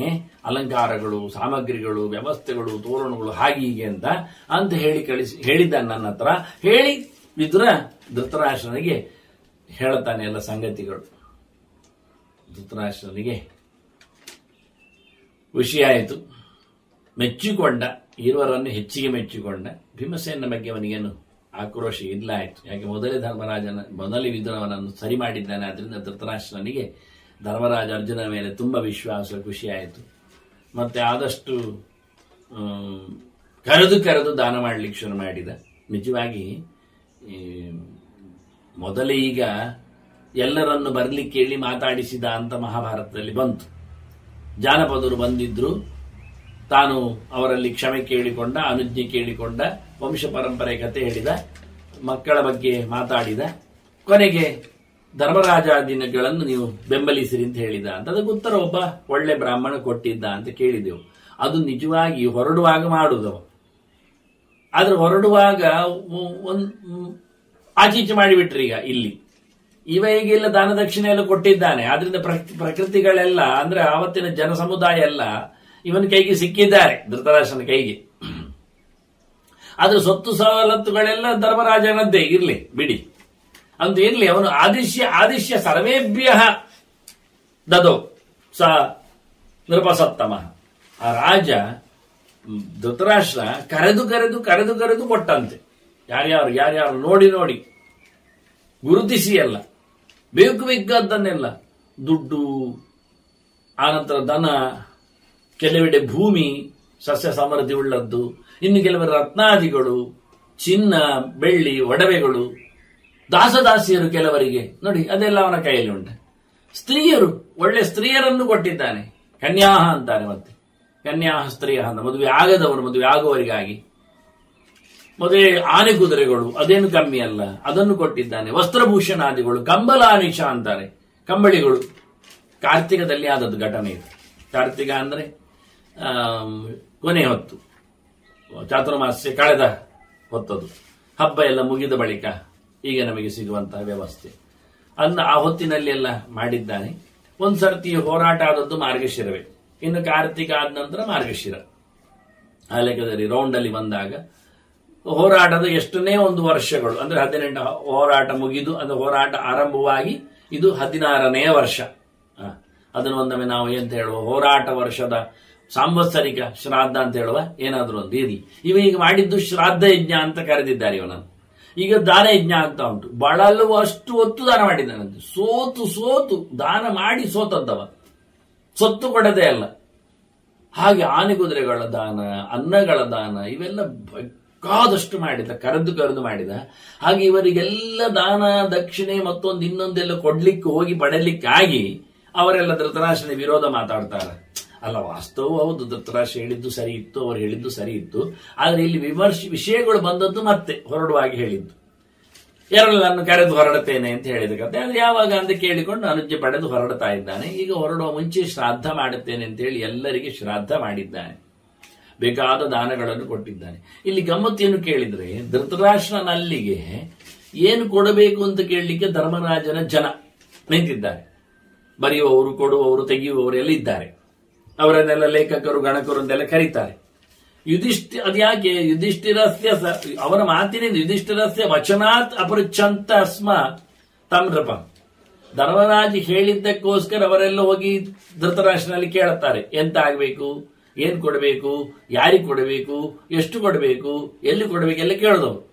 ಆಜ್ಞಾಪಯ ಕಿಮೇತೇಭ್ಯ ಪ್ರದೇಯಂ ದೀಯತಾಮಿತಿ, ಅವರನ್ನು ತೋರಿಸುದು, ಇಂಥವ್ರು ಬಂದಿದ್ದಾರೆ, ಹೀಗೆ ಮಾಡಿದ್ದಾರೆ, ಇಂಥವ್ರು ನಿಲ್ಲಿದ್ದಾರೆ, ಏನು ಕೊಡಬೇಕು ಅಂತ ಕೇಳುದು. ಧರ್ಮರಾಜ ಹೇಳಿ ನಿಲ್ಲಿಸಿದ್ದಾರೆ ಜನರನ್ನು. ಧೃತರಾಷ್ಟ್ರ ಹತ್ರ ಕೇಳುದು. ಧೃತರಾಷ್ಟ್ರ ಹೇಳ್ತಾನೆ, ಅದು ಕೊಡಿ, ಇದು ಕೊಡು, ಅಷ್ಟು ಕೊಡು, ಇಷ್ಟು ಕೊಡು ಅಂತ ಹೇಳ್ತಾನೆ. ಹೇಳಿದ ತಕ್ಷಣವೇ ತದುಪಸ್ಥಿತಮೇ ಮಾತ್ರ ಅವರು ಹೇಳುದು, ಬಂದಾಯ್ತು, ನೀನು ಹೇಳಿದ್ದಿಲ್ಲಿ ಬಂತು. ಅವ್ರಿಗೆ ಏನ್ ಕೊಡ್ಬೇಕು ಹೇಳಿದ್ದಕ್ಕೆ ಧೃತರಾಷ್ಟ್ರ ಹೇಳ್ತಾರೆ, ಇಂಥದ್ದು ಕೊಡಿ ಅಂತ. ಸರಿ, ಬಂದಾಯ್ತು, ಇಂಥದ್ದು ಬಂದಿದೆ. ಹೇಳಿದ ತಕ್ಷಣ ಬಂತಿದೆ ವಚನ ಅಂತೆ ತದುಸ್ತದ. ಅವನು ಹೇಳಿದ ತಕ್ಷಣ ಸೊತ್ತು ತದುಪಸ್ಥಿತಮೇ ಮಾತ್ರ ವಚನ ಅಂತ ಹೇಳಿದಾಗ ಬಂದಿತ್ತು, ಅವನು ಅದನ್ನು ಕೊಟ್ಟಾಯ್ತು. ನೋಡಿ ಎಷ್ಟು ಬೇಗ, ಎಂತ ಬೇಕು ಅಂತ ಕೇಳಿದ ತಕ್ಷಣ, ಏನು ಕೊಡಬೇಕು ಅಂತ ಹೇಳಿದ ತಕ್ಷಣ ಕೊಡುವ ವ್ಯವಸ್ಥೆಯನ್ನು ಧರ್ಮರಾಜ ಮಾಡಿದ್ದು. ಅದರಲ್ಲೂ ಕೆಲವೊಮ್ಮೆ ಯಾವಾಗಲೂ ಧೃತರಾಷ್ಟ್ರ ಹೇಳುದು, ಅವರಿಗೆ 100 ಕೊಡಿ ಅಂತ, ಚಿನ್ನದ ನಾಣ್ಯಗಳೆಲ್ಲ ನಿಷ್ಕ ಶತಂತೆಯೇ ದಶಶತಂ. ಅಲ್ಲಿ ಧರ್ಮರಾಜ ಹೇಳಿದ್ದಾನೆ, ಅದು ದೊಡ್ಡಪ್ಪ 100 ಹೇಳಿದ್ರೆ ನೀವು ಒಂದು ಸೊನ್ನೆ ಸೇರಿಸಿ ಕೊಡಿ ಅಂತ. ಒಂದು ಸೊನ್ನೆ ಸೇರಿಸುವುದು ಎಷ್ಟಾಗ್ತದೆ? 100ಕ್ಕೆ 1 ಸೊನ್ನೆ ಸೇರಿಸಿ. ಶಾಲೆ ಮಕ್ಕಳಿಗೆಲ್ಲ ಹೇಳುವುದುಂಟು, 0 ಸೇರಿಸಿದ್ರು 0 ಕಳೆದ್ರು ಅಷ್ಟೇ, 0 ಗುಣಿಸಿದ್ರು 0 ಭಾಗಿಸಿದ್ರು ಅಷ್ಟೇ ಅಂತ. ಮಕ್ಕಳಿಗೆ ಒಂದು ಭಾರಿ ಚಂದ ಖುಷಿ, ಹೌದಲ್ಲ 0 ಇಲ್ಲಿ ಅಂತ. ಅವರಿಗೆ ಅರ್ಥ ಗೊತ್ತಿಲ್ಲ. 100ಕ್ಕೆ 0 ಗುಣಿಸಿದ್ರೆ ಎಷ್ಟಂತೆ, ಅಷ್ಟೇ. ಅವರಿಗೆ ಅರ್ಥ ಗೊತ್ತಿಲ್ಲ, ಬಿಡಿ, ಇರ್ಲಿ. ಈಗ 100ಕ್ಕೆ 1 0 ಹಾಕಿ ಕೊಡು ಹೇಳಿದ್ದಾನೆ. ಧೃತರಾಷ್ಟ್ರ 100 ಕೊಡಿ ಹೇಳಿದ್ರೆ ನೀವೊಂದು 0 ಸೇರಿಸಿ ಕೊಡಿ ಅಂತ ಹೇಳಿಬಿಟ್ಟಿದ್ದಾನೆ. ಎಲ್ಲಿಗೆ 1 0 ಸೇರಿಸುದು? 100ರ ಪಕ್ಕಕ್ಕೆ 1000 ಕೊಡಿ ಅಂತ. 10 times more. ಶತೇದೇಯೇ ದಶಶತಂ. 100 ಕೊಡಿ ಹೇಳಿದ್ರೆ 100 ಕೊಡಿ, ಮತ್ತೆ 1000 ಕೊಡಿ ಹೇಳಿದ್ರೆ ನಿಮಗೆ ಸಹಸ್ರ ಆಯ್ತಲ್ಲ. 100ಕ್ಕೆ 0 ಸೇರಿಸಿದ್ರೆ 1000 ಕೊಟ್ಟೆ. 1000 ಕೊಡಿ ಹೇಳಿದ್ರಲ್ಲಿ 1000 ಕೊಡಿ ಹೇಳಿದ್ರಲ್ಲಿ ಮತ್ತೊಂದು 0 ಸೇರಿಸುವುದೇ? ಅಯ್ಯ, ಸಹಸ್ರಂಚ ಆಯಿತು ಅಂತದ. 1000 ಕೊಡಿ ಹೇಳಿದ್ರೆ 10,000 ಕೊಡು. ಇದು ಧರ್ಮರಾಜನ ಮರ್ಜಿ. ಧೃತರಾಷ್ಟ್ರ ಎಷ್ಟು ಹೇಳ್ತಾನೆ ಅದನ್ನು ಕೊಡ್ಲಿಕ್ಕೆ ವ್ಯವಸ್ಥೆ ಮಾಡಲಿಕ್ಕೆ ಅವನ ಜನರಿದ್ದಾರೆ, ಯಾರಿಗೆ ಏನು ಅಂತ. ಆದ್ರೆ ಧರ್ಮರಾಜ ಮೊದಲೇ ಹೇಳಿದ್ದಾನೆ, ಅವ್ರು ಏನಾದ್ರೂ ಹೇಳಿದರೆ ಅದರ 10 ಪಾಲು ಕೊಡು ಅಂತ. ಏನು ಗೋಜಿರೀಗ? ಅವನು ಅಶ್ವಮೇಧ ಯಾಗ ಮಾಡಿದ್ದೇ ಆಗಿತ್ತಲ್ಲ, 3 ಪಟ್ಟು ಗೋಜಿಯಲ್ಲಿ ಮಾಡಿದ್ದ ಒಂದನ್ನು ಅಂತ. ಒಂದು ದಕ್ಷಿಣ ಕೊಡುವಲ್ಲಿ 3 ಪಾಲು ದಕ್ಷಿಣ ಕೊಡುತ್ತಿದ್ದ, ಕೊಡುವ ವ್ಯವಸ್ಥೆ ಇದ್ದಲ್ಲಿ ಧರ್ಮರಾಜ. ಅದವನು ಅಲ್ಲಿಂದ ತಂದಿದ್ದಾನೆ ಸಂಪತ್ತು. ಆ ಸಂಪತ್ತುಗಳಿವೆ ಈಗ ಹೇರಳವಾಗಿ. ಅದನ್ನೇ ಅವನು ಮನೆ ಇದ್ದು ಹೇಳಿದ್ದು ತನ್ನದು ಪರ್ಸನಲ್ ಅಂತ. ಹಾಗಾಗಿ ಇದು ಈಗ ಅದಕ್ಕೆ ನಾನು ಹೇಳಿದೆ, ಇಂಥ ಒಂದು ಯೋಚನೆ ಬರಬೇಕಾದ್ರೆ ಧರ್ಮರಾಜನಿಗೆ ಒಂದು ಗಾಢವಾದ ಘಟನೆ ಕಾರಣ ಆಗಿದೆ. ಅದೇ ಬ್ರಾಹ್ಮಣ ಬಂದು ಯಜ್ಞಕ್ಕಾಗಿ ದುಡ್ಡು ಕೇಳಿದ ಘಟನೆ. ಭೀಮಸೇನ ಬದುಕಿದೆ ನೀನು ಅಂತ ಹೇಳುವ ಪ್ರೆಡಿಕ್ಟ್ ಇಂದ ಅವನನ್ನು ಈಗಲೇ ಕೆಲಸದಲ್ಲಿ ತೊಡಗಿಸಿದ ಕತೆ, ಧರ್ಮದ ಕೆಲಸದಲ್ಲಿ.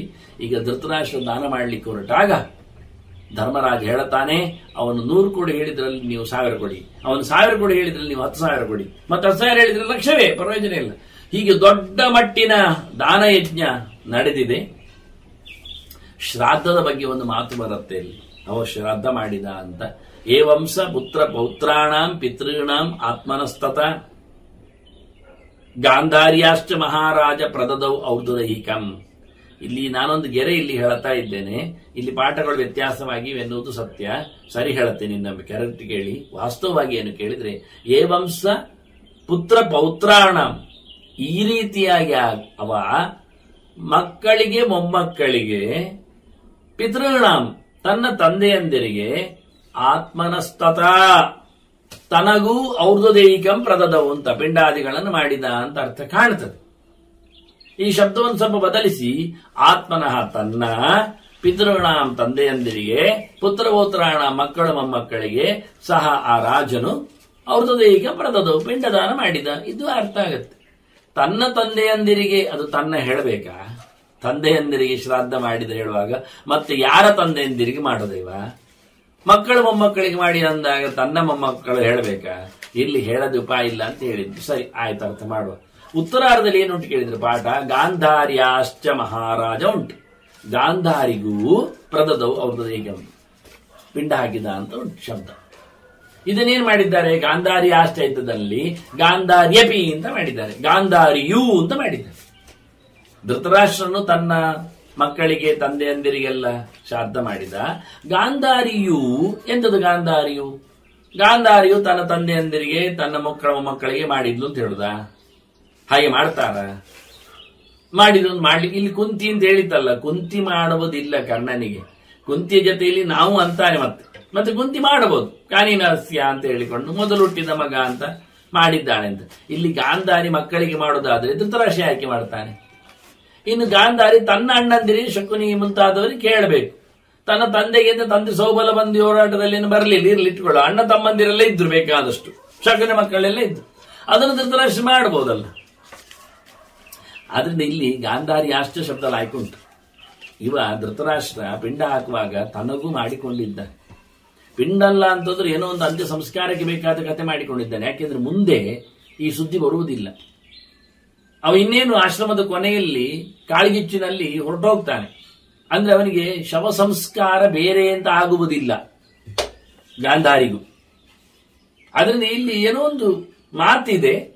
ಹಾಗಾಗಿ ಇದನ್ನು ಆತ್ಮಶ್ರಾದ್ದದಂತೆ ನೋಡಿಕೊಳ್ಳಿಕ್ಕೂ ಆಗತ್ತೆ. ಅರ್ಥ ಕಷ್ಟ ಆಗುವವರಿಗೆ ಬೇಡ, ಉಳಿದವರಿಗೆ ಶ್ರಾದ್ದ ಹಾಕಿದಂತ ಅರ್ಥ ಮಾಡಿಕೊಂಡು ಹೋಗ. ನಮಗೆ ಅಂತೂ ಬಹಳ ದೊಡ್ಡ ಮಟ್ಟಿನ ಶ್ರಾದ್ದ ಯಜ್ಞ ಮತ್ತೆ ದಾನ ಯಜ್ಞ ನಡೆಯುತ್ತು. ಎಷ್ಟು ಉದ್ದ ಕೇಳಿದ್ರೆ ದಶಾಹಮೇವಂ ದಾನಾನಿ ದತ್ವಾ ರಾಜಾಂಬಿಕಾ ಸುತಃ 10 ದಿನದ ಕಾರ್ಯಕ್ರಮ, ಎಡಬಿಡದೆ ಊಟೋಪಚಾರಗಳು ಸೇರಿ ಬಹಳ ಗದ್ದಲ, ಬಹಳ ಗೋಷಿ ಆಗಿ ಹೋಯಿತು. ಮರುದಿನ ಹೊರಟ. ಈಗ ಪ್ರಕೃತಿಗಳ ಬಗ್ಗೆ ಮಾತಾಡಿದ ಕಥೆ ಇರುವುದು. ವಾಸ್ತವವಾಗಿ ಜನಪದರ ಜೊತೆಯಲ್ಲಿ ಸಂಭಾಷಣೆ ಕತೆ ನಿಜವಾಗಿ ಈಗ ಆದ್ರೆ ಮೊದಲೇ ತರಿಸಿ ಮಾತಾಡಿದ ಕತೆ ಬಂದಿದೆ ಮಹಾಭಾರತದಲ್ಲಿ. ವಾಸ್ತವವಾಗಿ ಆಚೀಚೆ ಆಗಿದೆ. ಅದು ಕಾಲ ವ್ಯತ್ಯಾಸವನ್ನೆಲ್ಲ ಹೇಳುವ ವ್ಯತ್ಯಾಸ, ಪ್ರಾತಿನಿಧ್ಯ ಕಥೆಯಲ್ಲಿ ವ್ಯತ್ಯಾಸ ಆಗುವುದುಂಟಲ್ಲ. ಯಾಕೆಂದ್ರೆ ಡಿಟೇಲ್ ಆಗಿ ಮೊದಲೇ ಕರೆಸಿ ಮಾತಾಡಿ ಹೊರಡುವಾಗ ಅಷ್ಟುದ್ದ ಮಾತಾಡ್ಲಿಕ್ಕೆ ಆಗುವುದಿಲ್ಲ ಅಂತ ಹೊರಟ. ಬೆಳಿಗ್ಗೆ ಹೊರಟ. ವಲ್ಕಲಾಜಿನ ಸಂವ್ರತಃ, ರಾಜದುರುಸು ಇಲ್ಲ, ಕಿರೀಟಾಭರಣಗಳಿಲ್ಲ, ಎಲ್ಲ ತೆಗೆದಿದ್ದಾನೆ, ಎಲ್ಲ ಬಿಚ್ಚಿ ಬಿಟ್ಟಿದ್ದಾನೆ, ಎಲ್ಲ ತೊರೆದಿದ್ದಾನೆ, ಮನೆಯಿಂದ ಹೊರಟಿದ್ದಾನೆ. ಪಾಂಡವರಿಗೆಲ್ಲ ಹೇಳಿದ್ದಾನೆ, ಗಾಂಧಾರಿ ಜೊತೆಯಲ್ಲಿ ಬಂದಿದ್ದಾನೆ, ಊರವರಿಗೆ ಮಾತಾಡಿ ಅವರಿಂದಲೂ ಅನುಜ್ಞೆ ಪಡೆದು ಈಗ ಎಲ್ಲ ಮಾತುಗಳನ್ನ ಇಟ್ಟುಕೊಳ್ಳಿ ಹೇಳಿಕೊಂಡದ್ದು ಹೊರಡುವಾಗ ಒಂದು ಅಪೂರ್ವವಾದ ಸಂದೇಶ, ಒಂದು ಕಥೆಯನ್ನು ನಮ್ಮ ಮುಂದೆ ವೈಶಂಪಾಯನವರು ಜನಮೇಜನ್ ಹೇಳ್ತಾರೆ. ಏನಾಯಿತು ಹೋಗುವಾಗ ಅಂದ್ರೆ, ತಥೋ ಲಾಜೈಹಿ ಸುಮನೋಭಿಶ್ಚ ರಾಜ ವಿಚಿತ್ರಾಭಿ ತದ್ಗೃಹಂ ಪೂಜಯಿತ್ವ. ಸುಮನೋಭಿಶ್ಚ ರಾಜ ತದ್ಗೃಹಂ ಪೂಜಯಿತ್ವ. ವಿಚಿತ್ರ ಅರಳು ಪುಷ್ಪಗಳಿಂದ ಆ ಮನೆಯನ್ನು ಪೂಜೆ ಮಾಡಿದ. ಕಲಿಬೇಕಾದ ಸಂಗತಿ. ಹೋಗುವಾಗ ಇನ್ನು ಬರುವುದಿಲ್ಲ ಮನೆಗೆ ಅವ. ಇಷ್ಟರವರೆಗೆ ಮನೆಯನ್ನು ಆತ ನಂಬಿ ಕೂತಿದ್ದ. ಗೃಹವಾಸ್ತು ದೇವತೆಗಳೆಲ್ಲ ಅವನನ್ನು ಕಾಪಾಡುತ್ತಿದ್ದವು. ಯಾವಾಗ ಹೊರಡುತ್ತಾನೆ ಆಗ ಯಥಾ ಪ್ರಕಾರ ಮತ್ತೆ ವಾಸುದೇವತಾದಿಗಳ ಬಲಿಯಾದಿಗಳನ್ನು ಮಾಡಲಿಕ್ಕೆ ಉಂಟು. ಕ್ರಮ ಪ್ರಕಾರ ಅರಳಿನ ಬಲಿ, ಅರಳು ಅಂದ್ರೆ ಬೊದ್ದೋಳು, ಅಕ್ಕಿಯ ಅರಳು, ಅರಳಿದ ಅಕ್ಕಿ ಹುರಿದ್ದು, ಅದರ ಜೊತೆಯಲ್ಲಿ ಪುಷ್ಪಗಳು, ಇವನ್ನೆಲ್ಲ ಬಲಿಹರಣ ಮಾಡಿಕೊಂಡು ದ್ವಾರ ದೇವತೆಗಳಿಗೆ, ದಿಕ್ಪಾಲರಿಗೆ, ಕ್ಷೇತ್ರಪಾಲನಿಗೆ, ಸುತ್ತಮುತ್ತ ಕಾಪಿಡತಕ್ಕಂಥ ಎಲ್ಲ ದೇವತೆಗಳಿಗೆ ಎಲ್ಲ ಕೊಟ್ಟುಕೊಂಡು ಮನೆಗೆ ಮಹಾಲಕ್ಷ್ಮಿಗೆ ಪೂಜೆ ಮಾಡುತ್ತಾ ಎಷ್ಟು ಚೆನ್ನಾಗಿದೆ ನೋಡಿ. ಸಂಯೋಜ್ಯಾರ್ಥೈ ಭೃತ್ಯವರ್ಗಂ ಚ ಸರ್ವಂ. ಆವತ್ತಿನವರೆಗಿರತಕ್ಕ ಅವನ ಆಳು ಕಾಳುಗಳಿಗೆಲ್ಲ ಬೇಕಾದಷ್ಟು ದುಡ್ಡು ಕೊಟ್ಟ. ಕೈಯಲ್ಲಿರುತ್ತ ಸಂಪತ್ತನ್ನೆಲ್ಲ ಅವರಿಗೆಲ್ಲ ಹಂಚಿಬಿಟ್ಟ. ಆ ಲೆಕ್ಕದಲ್ಲಿ ಕೊನೆ ಹೊರಡುವಾಗ ಸಾಮಾನ್ಯ ಪರವೂರಿಗೆ ಕೆಲವರು ಹೋಗುವಾಗ ಬೀಗ ಹಾಕಿ ಹೋಗುವ ಕೆಲಸದ ಆಳನ್ನು ಕರೆದು ಇನ್ನೊಂದು ವಾರದಲ್ಲಿ ಬರ್ತೇನೆ ಅಥವಾ 2 ತಿಂಗಳಲ್ಲಿ ಬರ್ತೇನೆ ಅಂತೇಳಿ ಅವನಿಗೆ ಚಾವಿ ಕೊಟ್ಟು ದುಡ್ಡು ಕೊಟ್ಟು ಚೆನ್ನಾಗಿ ನೋಡಿಕೊ ಅಂತೇಳಿ ಹೋಗುವುದುಂಟು. ಹಾಗೆ ಇನ್ನು ಬರಲಿಕ್ಕಿಲ್ಲ ನೋಡಿ, ಈ ಒಂದು ಪರಿಸ್ಥಿತಿ ನಾವು ನೋಡ್ಲಿದ್ದಿಲ್ಲ. ಅದಕ್ಕೊಂದು ಅಪೂರ್ವವಾದಂತಹ ಭಾರತ ನಮಗೆ ಸನ್ನಿವೇಶ ಕೊಟ್ಟದ್ದು. ಒಂದೊಮ್ಮೆ ಒಬ್ಬ ಬಿಟ್ಟು ಹೋಗುವುದಾದ್ರೆ, ಹೋಗ್ಲೇಬೇಕಲ್ಲ, ಹೋಗುವುದಾದ್ರೆ ಹೇಳಲಿಕ್ಕಿಲ್ಲ, ಬಿಟ್ಟು ಹೋಗ್ಲೇಬೇಕು ಮನುಷ್ಯ. ಹೋಗುವಾಗ ಮನೆಯನ್ನು ಪೂಜಿಸಿ, ಅಲ್ಲಿ ಬೇರೆಯವರು ಇರ್ತಾರೆ ಇಲ್ಲ ಪ್ರಶ್ನೆ ಅಲ್ಲಿ, ಇಲ್ಲಿ ಧರ್ಮರಾಜ ಇಲ್ಲ ಮತ್ತೆ ನಾಳೆ ಅವನದೇ ಕಟ್ಟಿದ್ದು ಅಲ್ಲ, ಅವನು ಇಟ್ಟುಕೊಂಡದ್ದಷ್ಟೇ. ಇಟ್ಟುಕೊಂಡ ಮನೆಯನ್ನು ಮತ್ತೆ ಬರುವುದಿಲ್ಲ ಆದಾಗ ಹೇಗೆ ನಾವು ಒಳಗೆ ಪ್ರವೇಶ ಮಾಡಿದಾಗ ಪೂಜೆ ಮಾಡ್ತೇವೆಯೋ ಹಾಗೆ ಹೊರಗೆ ಹೋಗುವಾಗ ಪೂಜೆ ಮಾಡ್ಲಿಕ್ಕೆ ಉಂಟು. ಯಾಕೆ ನಮ್ಮೊಟ್ಟಿಗೆ ಬರ್ತಾರವರು ದೇವತೆಗಳು ಕಾಪಾಡಲಿಕ್ಕೆ. ನಾವು ಒಳಗೆ ಬಂದಾಗ ನಮ್ಮೊಟ್ಟಿಗೆ ನಿಂದವರು ಈಗ ಅವರನ್ನು ಮತ್ತೆ ಕಾಪಾಡಿದ್ದೀರಿ, ಮತ್ತೆ ನನ್ನನ್ನು ಹೋದಲ್ಲಿ ಕಾಪಾಡಿರಿ ಎಂದು ಹೇಳಿಕೊಂಡು ಅವರಿಗೆಲ್ಲ ಸಂತೋಷಗೊಳಿಸಿ ವೃತ್ತಿ ವರ್ಗದವರಿಗೆಲ್ಲ ಕೊಟ್ಟುಕೊಂಡು ತತಃ ಸಮುತ್ಸೃಜ್ಯ ಯಯೌ ನರೇಂದ್ರಹೋ ತತಃ ಸಂಉತ್ಸೃಜ್ಯ ಎಲ್ಲ ತೊರೆದು ಹೋದ. ಈಗ ಮಮತೆಯನ್ನು ಇದು ನನ್ನದಲ್ಲ, ಇದು ನನ್ನ ಮನೆ ಇನ್ನಿಲ್ಲ, ನಾನಿನ್ನ ಅಲ್ಲ ಅನ್ನುವ ನೆಲೆಯಲ್ಲಿ ಎಲ್ಲವನ್ನು ತೊರೆದು ಒಂದು ಕಾಲದಲ್ಲಿ ದೊಡ್ಡದಾಗಿ ಮೆರೆದ ರಾಜ ಹೊಸ್ತಿಲು ದಾಟಿ ಹೊರಗೆ ಹೊರಟ. ಬಹಳ ಅದ್ಭುತವಾದ ಕೇಳುತ್ತಾನೆ ಧರ್ಮರಾಜ, ಬೊಬ್ಬೆ ಹೊಡಿತಾನೆ, ಕೂಗ್ತಾ ಇದ್ದಾನೆ, ಕ್ವಯಾಸಿ ಅಂತ ಹೇಳಿ ಬೊಬ್ಬೆಯಾಗಿ ಎಲ್ಲಿ ಹೋಗುದು ಅಂತ ಕೂಗ್ತಾ ಇದ್ದಾನೆ. ಮೂರ್ಛೆ ತಪ್ಪಿ ಬೊಬ್ಬೆ ಹೊಡೆದು ಬಿದ್ದಿದ್ದಾನೆ, ಬೀಳುತ್ತಾ ಇದ್ದಾನೆ. ಕೂಡ್ಲಿ ಇವ ಮೈವ ಮಿತ್ಯೇವ ಮುಕ್ತ ಪ್ರಗೃಹ್ಯ, ಅರ್ಜುನ ಹೋಗಿ ಪಡಕ್ಕೆ ಹಿಡ್ಕೊಂಡ ಗಟ್ಟಿಯಾಗಿ ಬೀಳದಂತೆ ಅವನನ್ನು. ಹಾಗೆ ಮಾಡಬೇಡ, ತಡಿಲಿಕ್ಕಿಲ್ಲ, ವ್ಯಾಸರು ಹೇಳಿದ್ದಾರಲ್ವ ಅಂತ ಹೇಳಿ ನೆನಪು ಮಾಡಿಸಿಕೊಳ್ಳಂತೆ. ಬೇಡ ಬೇಡ, ದೀರ್ಘ ಜೋರು ಧರ್ಮರಾಜನ ಎಲ್ಲರೂ ಹೇಳೋದಾಗಿ ದೊಡ್ಡ ಮಟ್ಟಿನ ದುಃಖ, ದೀರ್ಘಕಾಲದ ಶೋಕ ಎಲ್ಲ ಮಾಡಲಿಕ್ಕಿಲ್ಲ, ಆಗಬೇಕಾದ್ದು ಅಂತ ಎಲ್ಲ ಬೆನ್ನ ಹಿಂದೆ ಹೊರಟರು. ಪಂಚಪಾಂಡವರು ಹೊರಟಿದ್ದಾರೆ. ಗಾಡಿಯಲ್ಲಿ ಗಿಡಿಯಲ್ಲಿ ಎಲ್ಲ ಇಲ್ಲ, ಈಗ ನಡ್ಕೊಂಡು ರಾಮ ಗಾಡಿ ಹೋಗುವಾಗ ಗಾಡಿಯಲ್ಲಿ ಕಾಡಲ್ಲಿ ಬಿಟ್ಟು ಬಂದದ್ದು ಸುಮಂತು ಮಂತ್ರಿ ರಾಮನನ್ನು ಕುಳ್ಳಿರಿಸಿಕೊಂಡು. ಅವ ಗೌಲಿ ಇತ್ತು, ಯಾಹಿ ಯಾಹಿ ತೀರಾಗವ ಮೈವ ಮೈವ ದಶರಥ ಹೇಳುದು, ಸುಮಂತು ಹೇಳುದಲ್ಲಿ ಕೂತ್ಕೊಂಡು ಕುದುರೆಗೆ. ದಶರಥ ಹೇಳುದು ಗಟ್ಟಿಯಾಗಿ, ದಶರಥನ ಗಾಡಿ ಕುದುರೆ ಗೊತ್ತವನಿಗೆ, ಅದರಿಂದ ಕುದುರೆ ಹತ್ರ ಹೇಳುದು ನಿಲ್ಲು ಅಂತ, ಅದು ನಿಲ್ಲುವುದು. ರಾಮ ಯಾಹಿ ಯಾಹಿ ತಿರಾಗುವ ಹೋಗು ಅಂತ ಹೇಳುದು, ಅದಕ್ಕೆ ರಾಮನು ಗೊತ್ತು, ಅತ್ತ ಹೋಗುವಂತೆ ಇಲ್ಲ, ಇತ್ತ ನಿಲ್ಲುವಂತಿಲ್ಲ.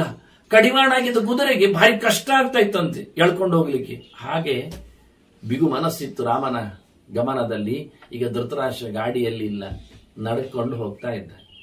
ತೊರೆದಿದ್ದಾನೆ, ಎಲ್ಲವನ್ನು ಬಿಟ್ಟು ಹೋಗುವುದು, ಎಲ್ಲವನ್ನು ತೊರೆದು ಹೊರಟಿದ್ದಾನೆ. ಪಾಂಡವರು ಬೆನ್ನ ಹಿಂದೆ ಬಂದಿದ್ದಾರೆ. ವಿದುರ ಇದ್ದಾನೆ, ಸಂಜಯ ಇದ್ದಾನೆ, ಯೂಸ್ ಇದ್ದಾನೆ, ಕೃಪಾಚಾರ ಬಂದಿದ್ದಾರೆ. ಆನಂತರ ಸ್ತ್ರೀಯರು ಹೊರಟಿದ್ದಾರೆ. ಅಲ್ಲಿ ಪಾಂಚಾಲಿ, ಯಾದವಿ, ಸಣ್ಣ ಮಗುವಿನ ಉತ್ತರೆ ಅದನ್ನ ಹೇಳ್ತಾರೆ, ಸಣ್ಣ ಮಗುವಿನ ಉತ್ತರೆ ಅಂತ ಅವಳು ಬಂದಿದ್ದಾಳೆ, ಅಲ್ಲಿ ಹೊರಗೆ ಬಂದಿದ್ದಾಳೆ.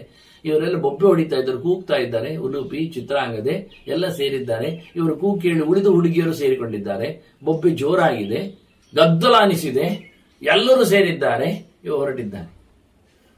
ಹೇಗೆ ಹೋಯ್ತು ಚಿತ್ರ ಒಂದು ಬಹಳ ಚೆನ್ನಾಗಿ ಕೊಡ್ತಾರೆ ವೈಶಂಪಾಯನರು ಜನಮೇಜಯನಿಗೆ.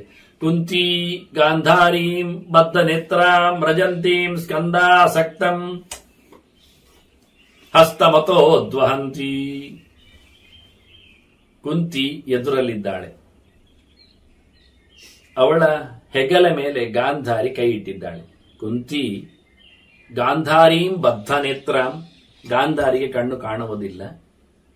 ಅವಳು ಹೋಗ್ತಾ ಇದ್ದಾಳೆ. ಗಾಂಧಾರಿ ಹೋಗ್ತಾ ಇರುವಾಗ ಸ್ಕಂದಾಸಕ್ತಂ ಹಸ್ತಮತೋದ್ವಹಂತಿ, ಅವಳು ತನ್ನ ಹೆಗಲ ಮೇಲೆ ಕೈ ಹಾಕಿದ್ದಾಳೆ. ಕುಂತಿ ಮುಂದೆ, ಕುಂತಿ ಹೆಗಲ ಮೇಲೆ ಗಾಂಧಾರಿಯ ಕೈ. ಅಂದ್ರೆ ಹೋಗುವುದು ಹೇಗೆ, ಎಲ್ಲಿ ಹೋಗ್ಬೇಕು ಅಂತ ಹೇಳ್ಬೇಕಲ್ಲ. ಕುಂತಿಗೆ ಕಾಣುತ್ತದೆ, ಕುಂತಿಗೆ ಮೆಟ್ಟಲು ಇಳಿಲಿಕ್ಕೆ ಬರ್ತದೆ, ಹತ್ತಲಿಕ್ಕೆ ಬರ್ತದೆ, ಆದ್ರೆ ಕುಂತಿ ಹೋಗ್ಲಿಕ್ಕೆ ಬರ್ತದೆ. ಕುಂತಿಯನ್ನು ಬೆನ್ನಲ್ಲಿ ಮುಟ್ಟಿಕೊಂಡು ಹಿಡಿದುಕೊಂಡು ಗಾಂಧಾರಿ ಕಣ್ಣು ಪಟ್ಟಿ ಹಾಕಿದವಳು ಹೋಗ್ತಾ ಇದ್ದಾಳೆ. ಗಾಂಧಾರಿಯ ಹೆಗಲನ್ನು ಮುಟ್ಟಿಕೊಂಡು ಕಣ್ಣು ಕಾಣದ ಧೃತರಾಷ್ಟ್ರ ಹೋಗ್ತಾ ಇದ್ದಾನೆ. ರಾಜ ಗಾಂಧಾರ್ಯಾ ಸ್ಕಂದ ದೇಶೇವ ಸಜ್ಜ, ಗಾಂಧಾರಿಯ ಹೆಗಲಿನ ಕಡೆಗೆ ರಾಜ ಕೈ. ಈ ರಾಜ ನೋಡಿ ಹೋಗುವಾಗ ಎಲ್ಲಿದೆ, ಎಲ್ಲ ಹೋಗಿದೆ. ಸ್ಕಂದ ದೇಶೇವ ಸಜ್ಜ ಪಾಣಿಂ ಯಯೌ ಧೃತರಾಷ್ಟ್ರ ಪ್ರತೀತಃ, ಎಲ್ಲವನ್ನು ತೊರೆದು ಇಲ್ಲಿಂದ ಹೊರಟಿದ್ದಾನೆ ಧೃತರಾಷ್ಟ್ರ. ಅಂದ್ರೆ ಬಹಳ ಚಂದವಾದ ಒಂದು ದೃಶ್ಯ. 3 ಜನರ ಚಿತ್ರ, ಎದುರಲ್ಲಿ ಕುಂತಿ, ನಡುವೆ ಗಾಂಧಾರಿ, ಕೊನೆಯಲ್ಲಿ ಧೃತರಾಷ್ಟ್ರ. ಅವರ ಬೆನ್ನಿಂದ ಬರುವವರು ಬರ್ತಾ ಇದ್ದಾರೆ. ಅಂದ್ರೆ ಯಾರು ಗಾಂಧಾರಿಗೆ ದಾರಿ ತೋರಿಸಲಿದ್ದಾಗಿ ಕುಂತಿ ಇದ್ದಾಳೆ. ಕುಂತಿ ಹೆಗಲ ಮೇಲೆ ಕೈಯಾಗಿ ಗಾಂಧಾರಿ, ಗಾಂಧಾರಿ ಹೆಗಲ ಮೇಲೆ ಕೈಯಾಗಿ ಧೃತರಾಷ್ಟ್ರ. ಈಗ ಧೃತರಾಷ್ಟ್ರ ಗಾಂಧಾರಿಯರು ಧರ್ಮರಾಜನಲ್ಲಿ ಕೇಳಿದ್ದಾರೆ ಹೋಗ್ತೇವೆ ಅಂತ. ಪೂಜೆ ಆಯ್ತು, ಹೊರಟರು. ಉಳಿದವರು ಬೆನ್ನೆಯಿಂದ ಕೂತಿದ್ದಾರೆ. ಈಗ ಏನಾಯ್ತು ಅಂದ್ರೆ ಕುಂತಿಯು ಬಿಟ್ಟುಕೊಡ್ಲಿಕ್ಕೆ ಬಂದಾಗಿದ್ದಾಳೆ ಅಂತ ಇವರ ತಲೆಯಲ್ಲಿ ಇನ್ನೂ ಸಹ ಅರ್ಥ ಆಗ್ತಾ ಇಲ್ಲ ಅವರಿಗೆ.